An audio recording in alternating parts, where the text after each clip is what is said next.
Hello everyone, namaste. I'm Jill Loftis of Nuit, Astrology. Welcome to your planetary energy forecast for the week of July the 10th, 2023. Now, as we begin to move more into the middle of July, we all have our eyes on the shift from the nodes. The nodes of the moon, very karmic places, Rahu and Ketu, they move backwards through the sky and they are going to be shifting from Taurus and Scorpio into Aries and Libra, right? But as they make that completion, they finish things up, there is a kind of a push to wrap things up in those areas of life. Now, keep in mind, you may have heard other astrologers say the nodes have already changed. That is because some astrologers work with what we call the mean node, M-E-A-N. That's the average, and the true node, which is kind of following exactly where it is. You know, it's mathematical. I follow the true node. For me, it's happening next week. But you feel into the vibe because it's definitely going to be like vibrating out through the universe, right? So keep that in mind as you're observing the energies of this week. Now, we have a distinct vibe shift, right? Mars has switched out of Leo and is going into the sign of Virgo. So this is the warrior and not in the proud sign of Leo, right? He's instead in the sign of analysis, of understanding, of discernment, of health, of healing, of your daily life, right? This is an excellent time to renew your daily life so that it's in alignment with what you want. It's wonderful energy to be discerning, to be precise, to be analytical. It can be hypercritical though, and that is what we have to watch. Now, when Mars makes this shift from Leo into Virgo, it begins to send beautiful energy to the nodes. And so there's some beautiful karmic unfoldings this week, especially at the beginning of the week. Now, there's some difficult energy to the nodes also from Mercury, but Mars is there to aid us as we start the week. So really watch where you need to take action, right? Wise, intelligent action, discerning action, and don't be so hard on yourself. Don't be too, don't let perfect be the enemy of the good, right? Good way to kind of contemplate this. Now, Mercury in the sign of Cancer is at the very, very end, and it is picking up the square to the nodes and an opposition to the Pluto. So we've already been through this energy of everything having to pass through, standing across the sky from Pluto, which is backed up into Capricorn, and squaring the nodes, right? We managed it with Mars, we managed it with Venus, we managed it with the Sun. Well, here comes Mercury. This could really activate the mind. It could activate a certain sense of hypersensitivity of the mind, especially with, you know, Mars moving into Virgo, which is ruled by Mercury, right? There's this whole like really strong mental energy. You must stay grounded, okay? It's so important to stay grounded, be cautious, make sure your mind is your ally and not your enemy, right? Make sure that you're in charge of your mind. Use your techniques, your meditation, your mantra, anything that helps you to high vibe your mental activity. And of course, you know, it's great to get outside and connect with nature because Uranus is there in Taurus, Jupiter is there in Taurus. The groundedness, the energy of Mother Gaia is there to assist us through the soul, right?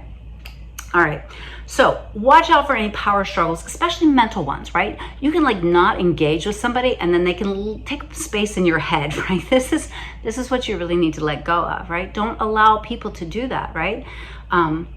You can look them in the eye and say, hey, you know, we're good. But if you carry them with you, you're still engaging in that difficult energy, right? So just use your practices to try to let go of heavy mental energy.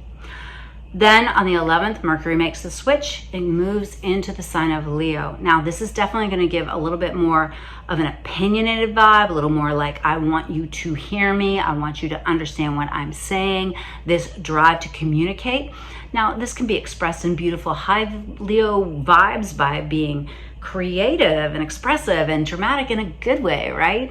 But you have to really watch, you know, Mercury and Leo can just be, you know, it can be just kind of loud. Like, I want you to hear me. Oh, wait, what was I saying anyways? You know, that kind of thing.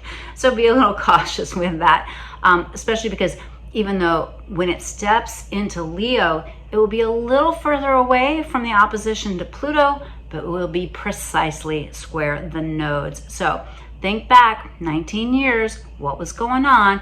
Where may you have needed to be a little bit more cautious and a little bit more discerning, especially about what you commit to mentally or verbally.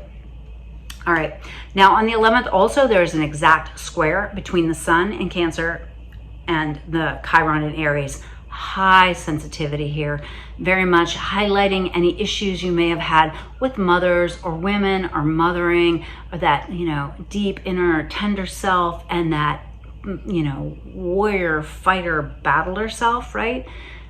Be careful with this, because this really could ignite some of those issues. You might not realize that your buttons are getting pushed until you've overreacted, and then it's going to be a lot harder to pull it back in, especially with the Mercury in Leo. Now, the next day to really highlight is July 14th, and I would say a day before and a day after, but this because the Sun is going to send a beautiful energy to Uranus and Taurus, right?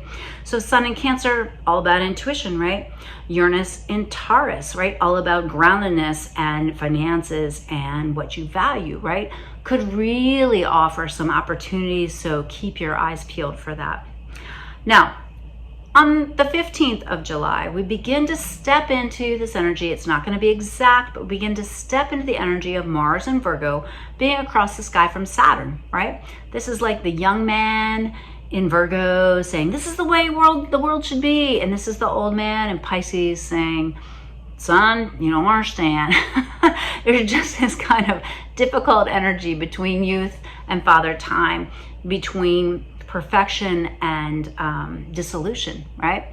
So again, this could bring some certain levels of conflicts, but just also find this balance between, hey, I see the way forward, and also I have to believe that it's possible. This is a great way to work with that energy.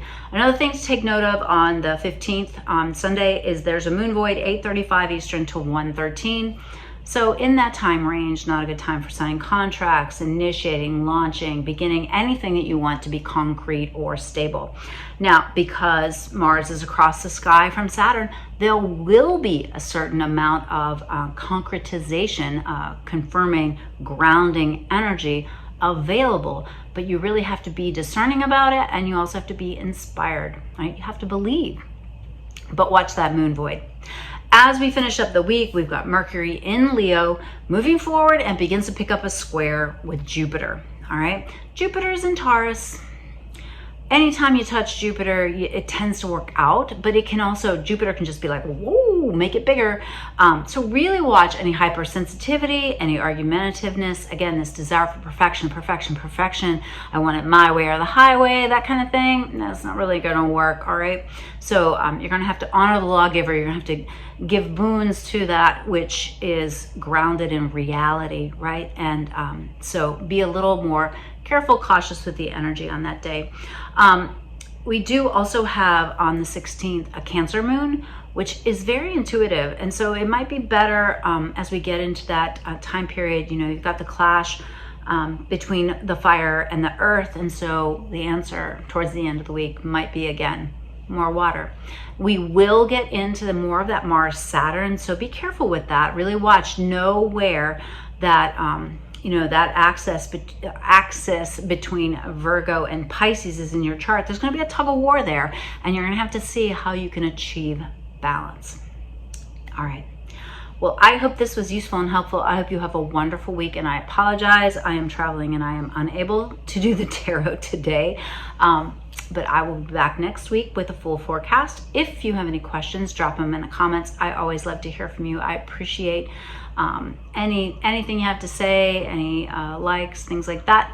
Please feel free to visit my website. I send out a new moon newsletter every month, and I have a limited number of monthly memberships available. I have a lot of journaling memberships. I have some tarot memberships, but I'm about to max out on my monthly memberships. So if you're interested in that, hop on the website and sign up soon.